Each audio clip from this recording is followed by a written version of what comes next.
안녕하세요. 한국어로 이야기 나누는 한국어 팟캐스트 속닥복닥입니다. 그리고 저는 여러분들의 한국어 선생님 니나예요. 다시 만나서 정말 반가워요.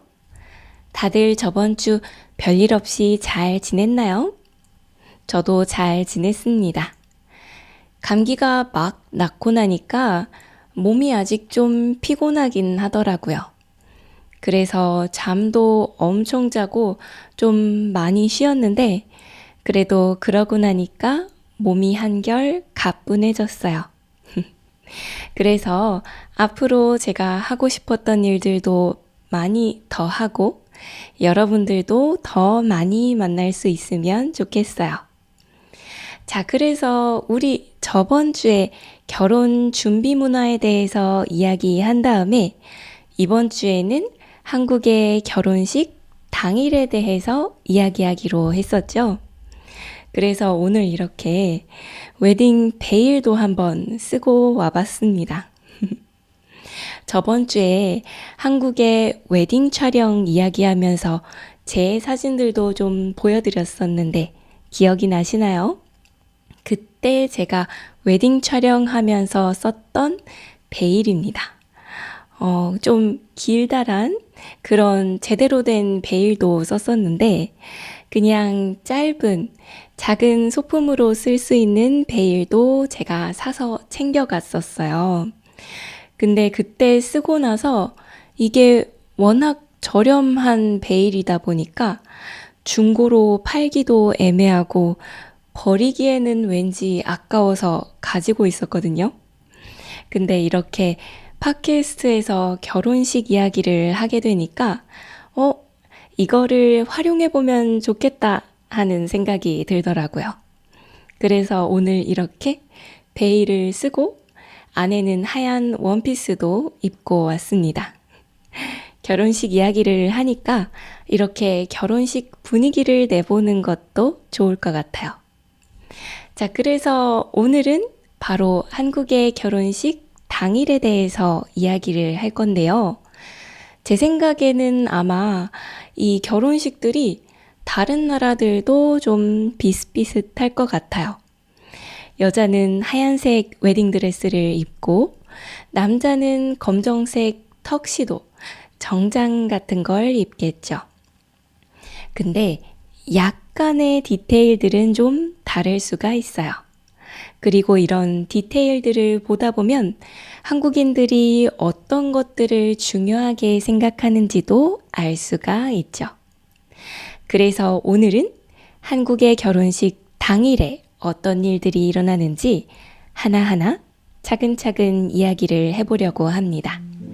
그러면 한국의 결혼식 문화에 대한 에피소드 바로 한번 시작해 볼까요?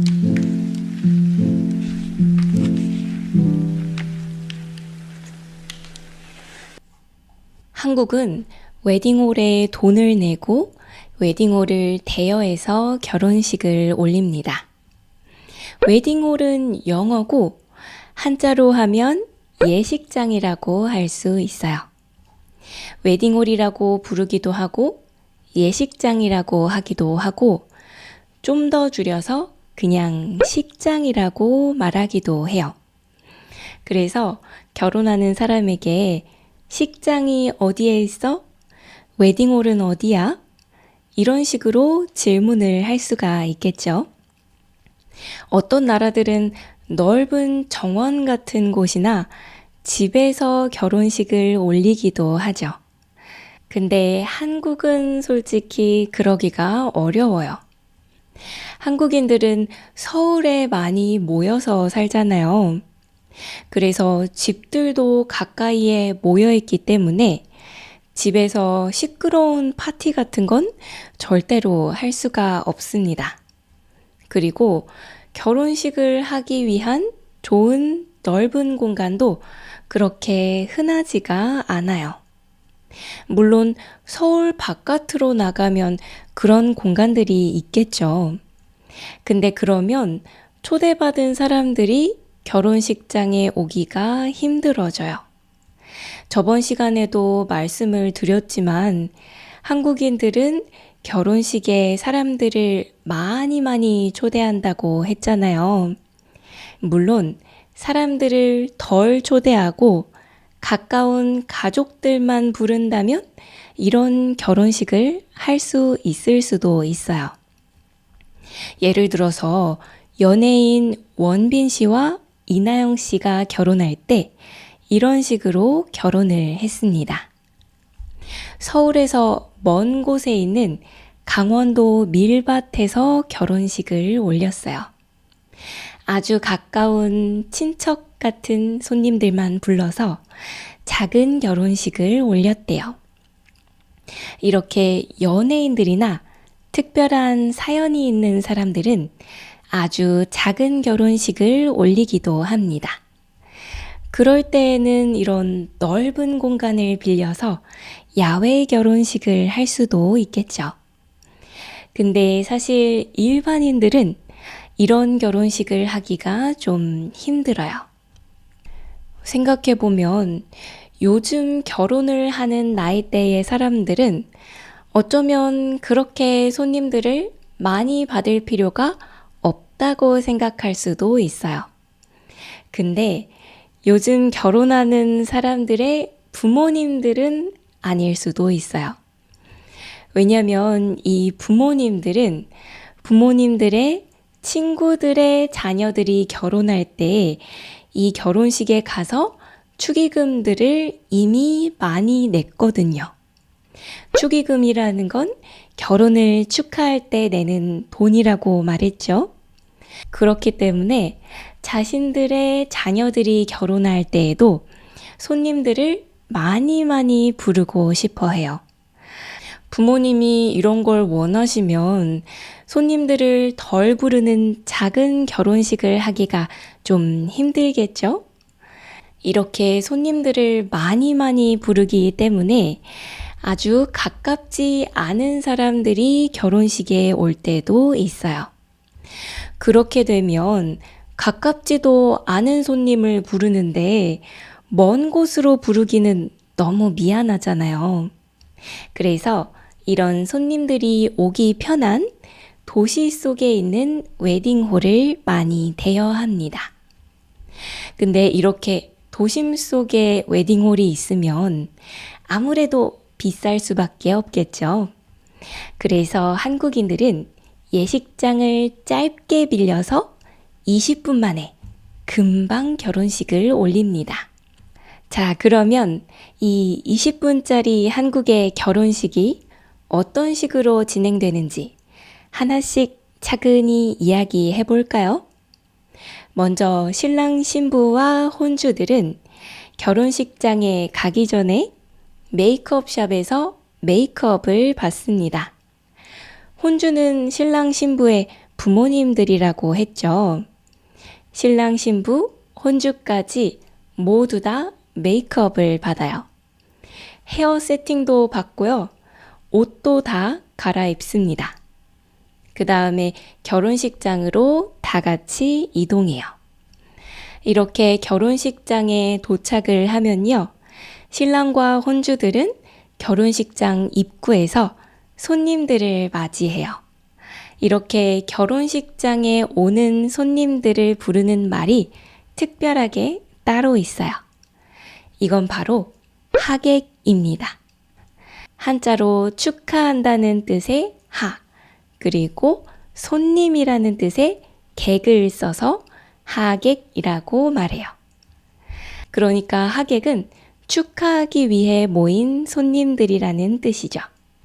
신랑과 혼주들은 결혼식장 입구에서 하객들을 맞이하고 신부는 신부 대기실이라는 곳에서 앉아서 하객들을 맞이합니다. 한국 하객들은 좀 특이하게 오피스룩 같이 입고 와요. 이걸 하객룩이라고 합니다. 하객룩이라고 인터넷에 검색해보면 많이 나와요. 결혼식에서 웨딩드레스를 입은 신부가 주인공이잖아요. 그래서 이 신부가 돋보이도록 다른 사람들은 이렇게 점잖은 하객룩을 입습니다. 색깔도 너무 밝으면 안 되고요. 좀 차분하고 어두운 색깔의 옷들을 많이 입어요. 다른 나라도 아마 그렇겠지만 하얀 색깔 원피스는 절대로 금지입니다. 하얀색 원피스를 입고 결혼식에 가는 건 정말 엄청난 민폐예요. 이렇게 입고 가면 결혼식을 망치려고 온 신랑의 전 여친처럼 보일 수도 있어요. 그러니까 그렇게 입지 않도록 조심해야 되겠죠? 그리고 좀 밝은 파스텔 톤의 원피스 같은 것도 사진을 잘못 찍으면 하얀색으로 찍히기도 해서 한국에서는 최대한 좀 밝지 않은 약간 톤 다운된 차분한 어두운 색 옷들을 많이 입고 갑니다. 왜냐하면 한국의 웨딩홀들은 보통 실내에 있기 때문에 조명을 꺼두고 어둡게 하는 경우가 많아요. 약간 우주 속에 있는 것처럼 뭔가 그 은하수 속에서 결혼식을 하는 것처럼 조명을 어둡게 해놓고 반짝이는 별 같은 것이 보이게 해놓고 뭐 아니면 촛불 같은 게 보이게 해놓고 하얀 색깔 드레스를 입은 신부에게 눈이 가도록 신부에게 조명을 딱 쏴줍니다. 그렇기 때문에 이렇게 어두운 곳에서 약간 밝은 파스텔 톤의 옷을 잘못 입고 가면 마치 흰색처럼 보이기도 해요. 그래서 사람들이 되게 조심해서 옷을 입고 갑니다. 자, 이렇게 옷을 조심해서 입은 하객들은 결혼식, 그러니까 예식이 시작하기 한 30분 전쯤에 미리 결혼식장에 도착해야 돼요. 그래야 신랑 신부와 미리 인사를 할 수 있거든요. 그리고 웨딩홀 입구에 있는 접수처를 찾아갑니다. 접수처는 두 개가 있는데요. 하나는 신부 접수처이고 또 다른 하나는 신랑의 접수처입니다. 내가 만약 신부를 아는 신부의 지인이라면 신부 쪽 접수처에 가서 축의금을 내야 해요. 만약에 신랑의 지인이라면 신랑 쪽 접수처에 가서 축의금을 내면 되겠죠. 그리고 방명록이라는 곳에 이름도 적습니다. 방명록은 행사에 참여한 사람들의 이름을 적는 책이에요. 누가 왔는지 잘 기억하고 기념하기 위해서 이 방명록을 적습니다. 그러고 나면 접수처에서 식권을 줍니다. 식권이 뭐냐면요. 식사할 때 내는 티켓이에요. 결혼식이 끝나고 나면 다 같이 연회장으로 이동을 해서 밥을 먹거든요. 이 연회장은 결혼식이 있었던 건물의 다른 층에 보통 있습니다. 여기에 가서 밥을 먹으면 되는데 그냥 이 연회장이 열려 있으면 아무나 들어가서 밥을 먹을 수도 있잖아요. 그러면 결혼식에 참여하지 않은 이상한 사람이 들어와서 밥을 먹을 수도 있겠죠. 그래서 예식장 스태프들이 연회장 입구에 서서 식권을 받고 사람들을 들여보내줍니다. 그래서 결혼식이 끝나고 나서 밥을 먹을 예정이라면 이 식권을 잊지 말고 잘 챙겨야 해요. 그 다음에 만약 내가 신부의 친구라면 신부 대기실에도 들어갑니다. 신부 대기실에 들어가 보면 예쁘게 꽃으로 꾸민 장소에 긴 소파가 놓여 있어요. 그리고 그 소파 위에 예쁜 웨딩드레스를 입은 신부가 앉아 있습니다. 신부를 만나면 너무 이쁘다, 축하한다 이런 인사들을 먼저 해줘요. 그 다음에 신부 옆에 앉아서 같이 기념사진을 찍습니다. 이런 식으로 기념사진을 촬영한 다음에요. 만약에 신부를 위해 따로 몰래 준비한 축의금이 있다면 이 축의금을 가방순이에게 주기도 합니다. 가방순이가 대체 뭐냐고요? 신부의 가방을 대신 들어주는 사람을 가방순이라고 합니다. 신부는 무겁고 화려한 드레스를 입고 있잖아요. 그리고 사진도 찍어야 하고 손에는 부케를 들고 있어요. 그래서 가방을 들 수가 없습니다. 근데 작은 거울이나 립스틱 같은 것들은 필요할 수도 있어요.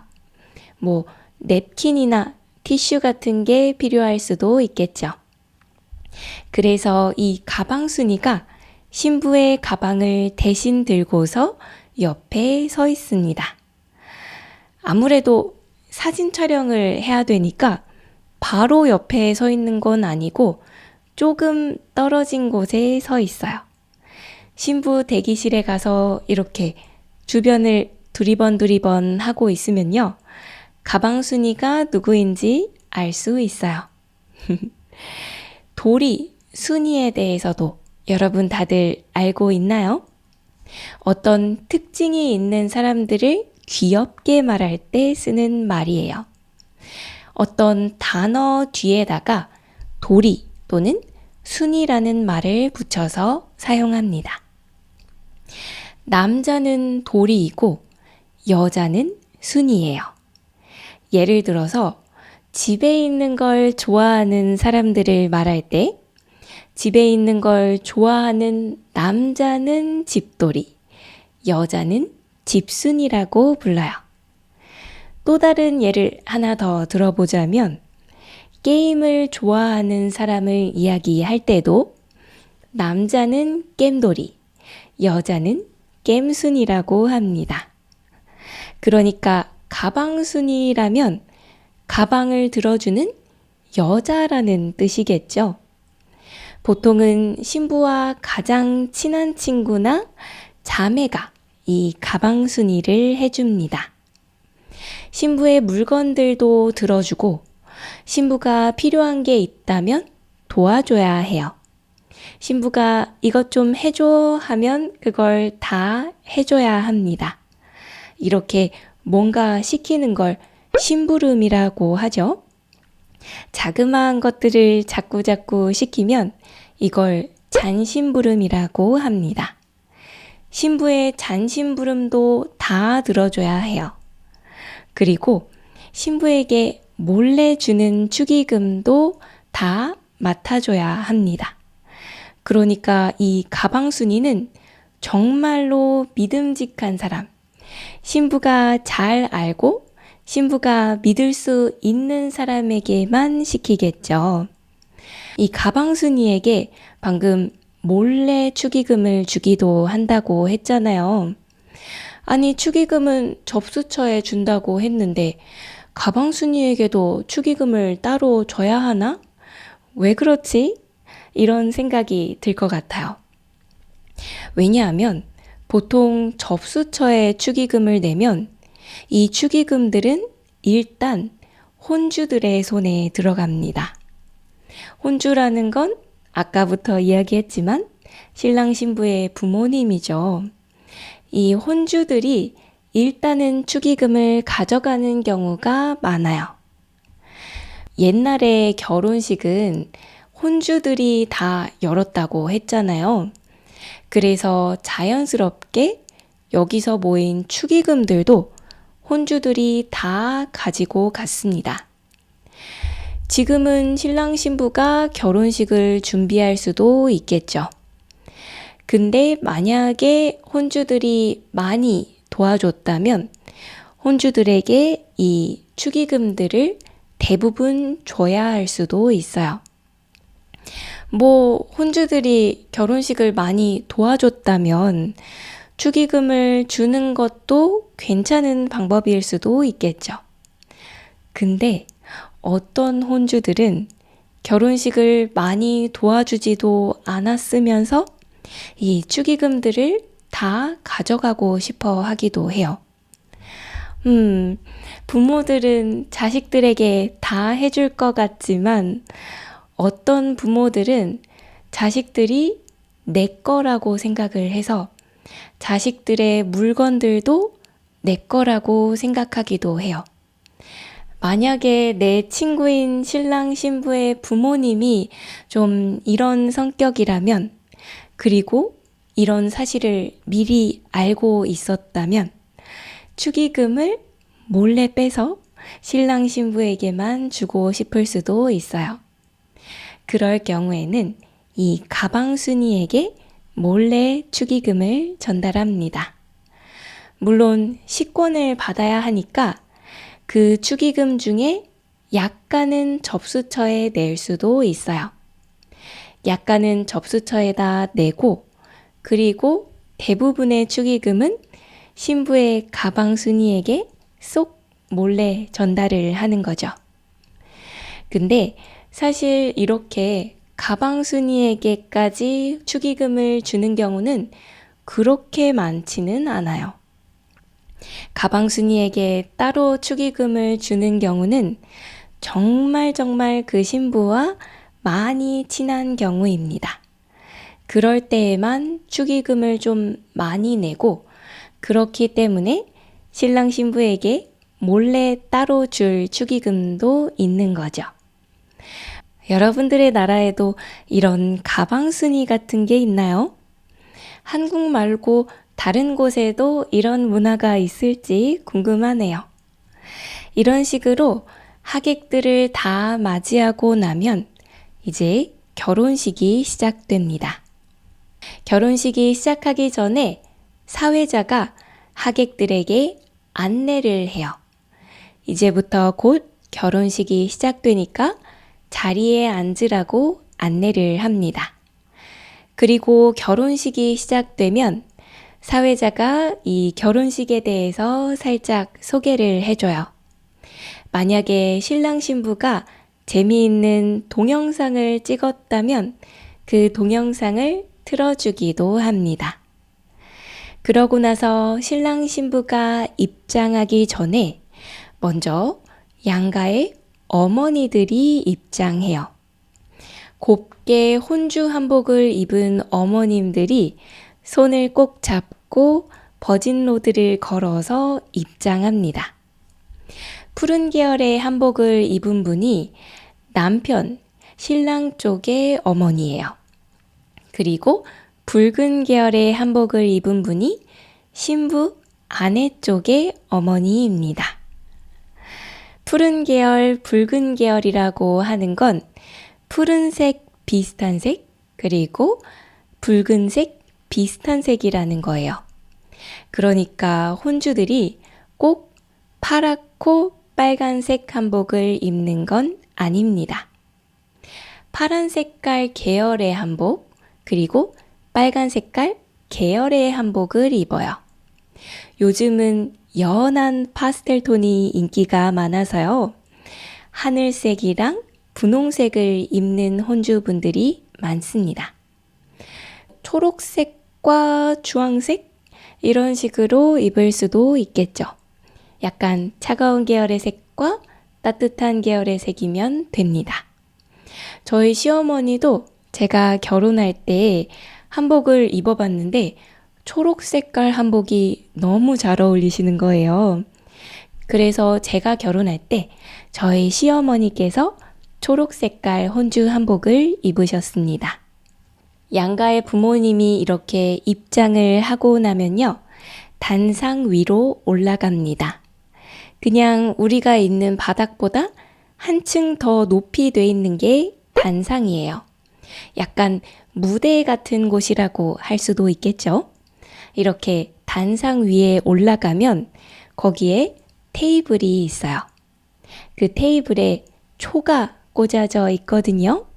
이 초에다가 불을 붙입니다. 신랑의 어머니는 왼쪽에 있는 초에 불을 붙이고요. 신부의 어머니는 오른쪽에 있는 초에 불을 붙입니다. 이걸 화촉점화라고 해요. 신랑 신부 두 사람의 앞길을 어머님들이 미리 밝게 비춰준다는 뜻이래요. 그 다음엔 신랑이 입장을 하고 신부가 아버지의 손을 잡고 입장합니다. 그리고 중간에서 신부의 아버지가 신랑에게 신부의 손을 넘겨주죠. 그 다음에 신랑 신부가 단상 위로 함께 올라가서 서로에게 고개를 숙여서 꾸벅 인사를 합니다. 이걸 맞절이라고 해요. 신랑 신부 맞절 하면 서로에게 깊이 인사를 합니다. 이때 사회자가 긴장을 풀어주려고 누가 더 사랑하는지 보겠습니다. 이런 말을 하기도 해요. 더 사랑하는 사람이 더 깊이 숙일 거니까 누가 더 깊이 숙이는지 보겠다는 뜻이에요. 그래서 신랑 신부가 유머러스한 성격이면 아예 그냥 허리를 접어서 폴더처럼 이렇게 인사를 하기도 하고 어떤 신랑 신부들은 아예 그냥 바닥에 넙적 엎드려 버리기도 하더라고요. 이렇게 엎드리는 것까지 하는 건 사실 흔하지는 않습니다. 저도 인터넷에서 사진만 봤어요. 실제로 이런 모습을 본다면 정말 다 같이 빵 터질 것 같아요. 자, 그 다음에는 주례가 나옵니다. 주례라는 건 결혼식을 인정해주고 이끌어주는 사람이에요. 서양에 보면 크리스찬 결혼식 같은 게 많죠. 교회에서 결혼식을 하게 되면 교회의 목사님이 이런 주례를 하십니다. 성경 위에 손도 얹고 같이 기도도 해주고 그리고 결혼식이 끝나고 나면 두 사람이 부부가 되었습니다. 이렇게 선언도 해주죠. 이런 것들을 한국에서는 주례가 해줍니다. 물론 교회에서 결혼을 한다면 한국에서도 목사님이 주례를 해주기도 해요. 교회에 다니지 않는다면 신랑 신부가 예전에 다녔던 학교의 선생님 혹은 교수님이 이 주례를 해주기도 합니다. 아니면 회사의 상사나 친척 어른들이 해주는 경우도 있어요. 만약에 아무리 찾아봐도 이런 걸 부탁드릴 분이 없다면 그냥 주례를 직업으로 하시는 분들을 찾아서 돈을 내고 주례를 부탁하기도 합니다. 주례가 나오면 혼인서약과 성혼선언이라는 걸 해요. 먼저 혼인서약은 신랑과 신부가 함께하는 서약입니다. 서약이라는 건 약속이죠. 서로를 사랑하겠습니다. 서로를 아껴주겠습니다. 이런 것들을 둘이 함께 약속하는 거예요. 보통 주례 선생님들이 이런 걸 읽어요. 신랑은 신부를 평생 아끼겠습니까? 이렇게 읽으면 신랑이나 신부가 대답을 네 하고 합니다. 이때 사회자가 장난으로 신랑 목소리가 너무 작은데요. 이거 진짜 믿어도 괜찮은 겁니까? 이런 말을 하기도 해요. 그래서 성혼 선언을 할 때에는 크게 자신감 있게 해야 합니다. 그리고 신부는 보통 조용하게 네 하고 이야기합니다. 이렇게 조용하고 조심스럽게 행동하는 걸 조신하다라고 하거든요. 보통 신부들은 조신하게 네 하고 대답을 해요. 근데 물론 신부들도 다양한 신부들이 있으니까요. 활기차고 에너지 넘치는 신부들은 네 하고 크게 대답을 하기도 합니다. 보통은 이렇게 신부들이 크게 대답하지 않으니까 가끔 신부가 크게 대답을 하면 하객들이 와하하 하고 웃기도 하더라고요. 그리고 성혼 선언은 이제 두 사람이 신랑과 신부가 되었다고 선언하는 거예요. 두 사람이 이제부터 신랑 신부입니다 하고 모든 사람들에게 말하는 거죠. 그 다음에는 주례사가 있는데요. 주례가 이제 막 부부가 된 두 사람에게 좋은 말들을 해주는 시간입니다. 조언을 해주기도 하고 축복을 해주기도 해요. 근데 솔직히 말해서 이거 엄청 지루합니다. 그래서 요즘은 굉장히 짧게 하거나 아예 그냥 생략해버리기도 해요. 근데 여전히 이 주례를 길게 하는 사람들도 있습니다. 그러면 주변을 둘러보면 하객들이 다들 하고 하품을 하고 있어요. 자, 이렇게 조금은 지루했던 시간들이 지나가고 나면요. 분위기를 바꿔서 노래를 시작합니다. 신랑과 신부의 친구들이 대부분 나와서 두 사람의 결혼식을 축하하는 노래를 해줍니다. 이걸 축가라고 해요. 축가를 하기도 하고 그리고 편지를 써서 읽어주기도 합니다. 이걸 축사라고 해요. 이렇게 축가와 축사가 끝나고 나면 신랑과 신부의 부모님들 앞에 가서 인사를 합니다.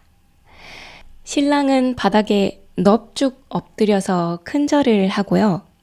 신부는 조신하게 고개나 허리만 살짝 숙여서 인사를 합니다.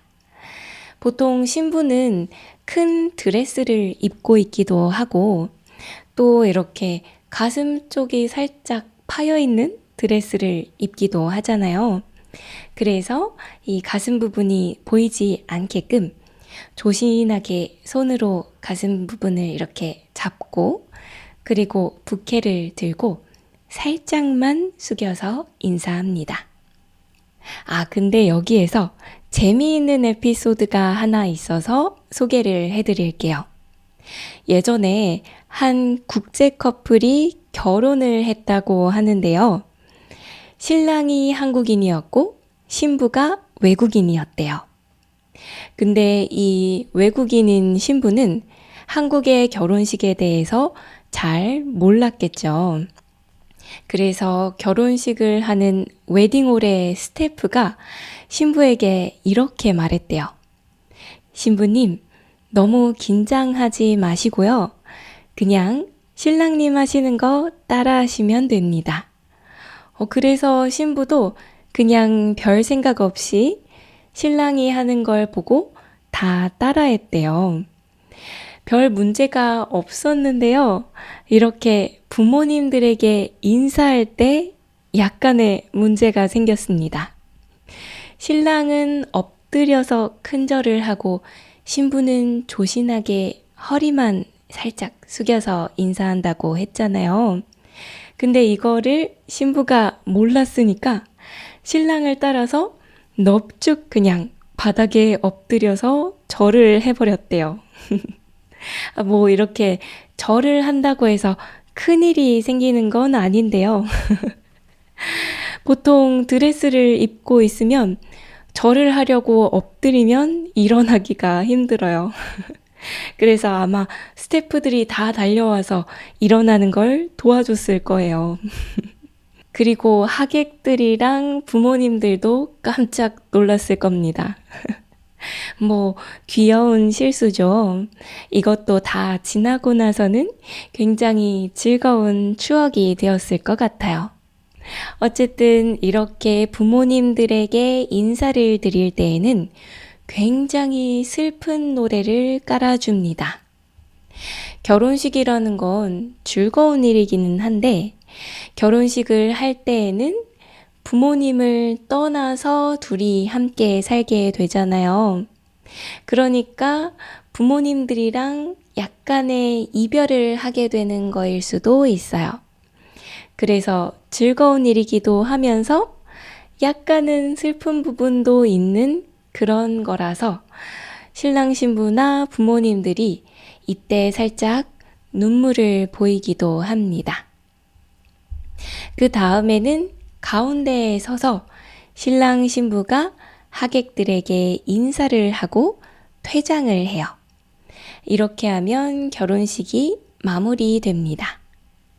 그 다음에 모두가 단상 앞에 나와서 다 같이 기념사진을 찍어요. 먼저 신랑 신부의 친구들이 나와서 사진을 찍습니다. 친구들이 먼저 나와서 사진을 찍을 때 다양한 포즈들을 컨셉을 잡아서 찍어요. 신랑 신부들을 이렇게 보면서 같이 하트를 하고 한번 찍고 이런 손가락 하트 하고 찍고 그 다음에 핸드폰 플래시를 켜서 신랑 신부들을 이렇게 비춰주면서 사진을 찍기도 합니다. 신랑 신부가 앞을 보고 찍기도 하고 신랑 신부가 키스를 하고 있으면 그때 찍기도 하죠. 그리고 부케를 던지는 장면도 이때 찍습니다. 보통 부케는 그냥 아무 곳에나 던졌을 때 그걸 받는 사람이 다음번에 결혼한다는 그런 뜻을 가지고 있잖아요. 근데 한국에서는 이 부케를 받는 사람이 정해져 있습니다. 그래서 이렇게 친구들이 모인 사진을 찍을 때 사진 기사님이 부케 받을 사람 나오세요. 이렇게 말을 해요. 그러면 부케 받을 사람이 나와서 그 친구만 부케를 받는 거예요. 이렇게 부케를 받으면 곧 결혼한다는 얘기가 있잖아요. 그래서 곧 결혼할 예정이 있는 친구가 나와서 부케를 받습니다. 만약에 곧 결혼을 할 마땅히 부케를 받을 친구가 없다면 그냥 이 부케 받는 장면을 생략하기도 해요. 이렇게 친구들이 다 사진을 찍고 나면 친구들은 밥을 먹으러 아래층에 있는 연회장에 갑니다.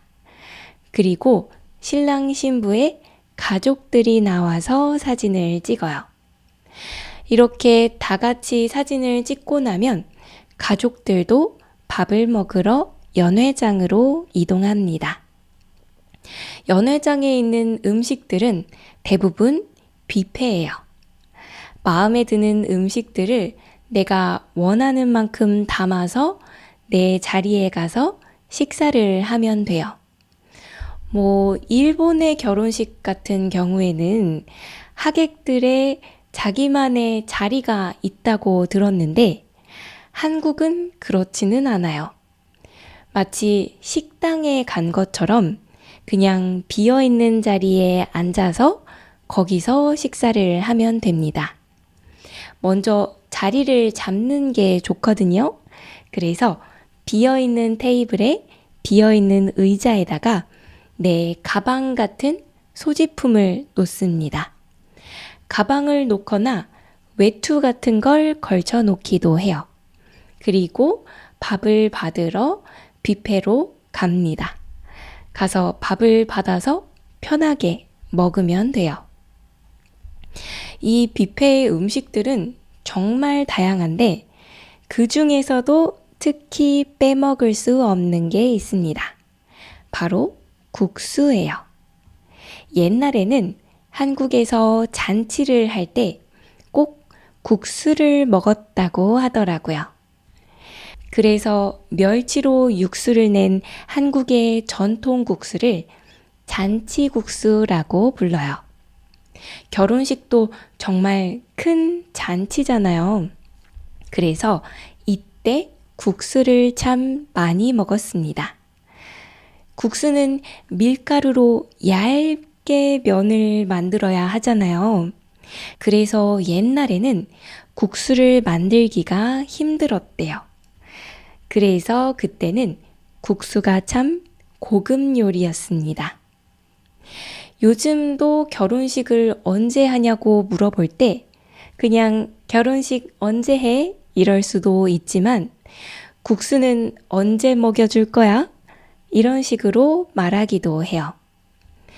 진짜 결혼식을 앞두고 있을 때에는 청첩장에다가 결혼식 날짜를 써줄 테니까 결혼식을 앞둔 사람에게 물어보기보다는 오래 사귄 연인이 있는 사람에게 언제쯤 결혼하냐고 물어볼 때 국수는 언제 먹여줄 거야? 이런 식으로 말합니다. 그 다음에는 패백이라고 해서 신랑 신부가 집안 어른들에게 인사를 드리는 예식을 하기도 해요. 한국의 전통 결혼식 한복으로 갈아입고 패백을 하는 패백실로 갑니다. 신랑 신부의 부모님과 친척들에게 절을 올리면 어른들이 선물이나 용돈 같은 걸 주세요. 그리고 신랑 신부가 함께 천을 잡고 있으면 어른들이 대추와 밤을 던져줍니다. 그러면 신랑 신부가 이 천으로 대추랑 밤을 딱 받아요. 대추와 밤은 자식들을 뜻하는데요. 대추는 그 안에 씨가 들어있기 때문에 아들을 뜻합니다. 그리고 밤은 안에 씨가 없죠? 그래서 딸을 뜻해요.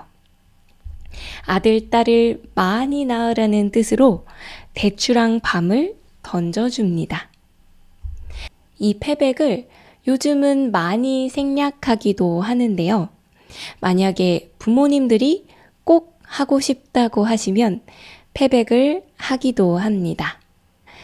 그래서 한국의 결혼식에 가면 이 패백을 보게 되는 경우는 많지가 않아요. 패백을 많이 생략하기도 하지만 패백은 가족들끼리 하는 행사이기 때문에 패백을 할 때 보통 하객들은 연회장에 가서 밥을 먹거든요. 이렇게 패백까지 마치면 결혼식이 드디어 끝납니다. 그동안 결혼식을 준비하느라 고생을 많이 했던 부부는 이제 홀가분하게 신혼여행을 떠납니다. 오늘은 이렇게 한국의 결혼식 문화에 대해서 이야기를 해봤습니다. 아마 여러분들의 나라와 비슷한 부분도 있을 것이고 굉장히 특이하다고 생각하는 부분도 있을 것 같아요. 여러분들이 한국에서 결혼식을 할 일이 없을지도 모르겠지만 여러분들의 친구나 지인이 한국에서 결혼식을 해서 한국의 결혼식에 참석할 일이 생길지도 모르잖아요. 그러니까 이런 정보는 알아두면 좋을 것 같아요. 자, 그러면 오늘 이야기는 여기까지 해볼게요. 오늘 이야기가 도움이 되셨다면 좋아요와 구독 그리고 댓글, 괜찮다면 멤버십 가입까지 해주신다면 정말 감사하겠습니다. 이 모든 것들은 저에게 아주 큰 응원이 됩니다. 그리고 디스코드에 질문도 올릴 테니까 괜찮다면 오셔서 쓰기 연습도 해보세요. 저와 함께 한국어 공부를 더 하고 싶은 분들은 한국어 수업을 제 홈페이지에서 예약해주세요. 이 모든 링크들은 아래에 있는 설명란에 있으니까요. 관심이 있다면 확인해 주시면 감사하겠습니다. 자, 그러면 저는 또 다음 에피소드에서 즐겁게 다시 돌아오도록 할게요. 여러분들도 다음 주에 다시 만날 때까지 모두 건강하세요. 그럼 다음 주에 다시 만나요. 안녕!